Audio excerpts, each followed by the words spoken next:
Today we will be reviewing the Osone Cold Plunge Sump Pump. This pump is great for removing water out of your cold plunge when you have a setup that cannot easily be drained from the bottom of your plunge. First, you're going to connect the female end of your hose to the top of the sump pump. You'll know it's the female end because it has the threading on the inside.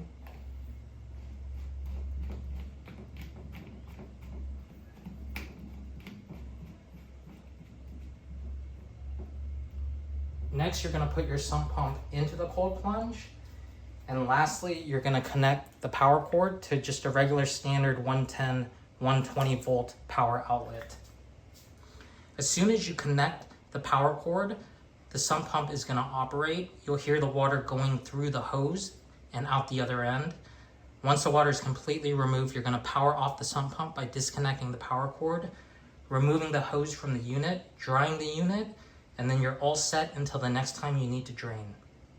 Thanks for tuning in, and happy plunging.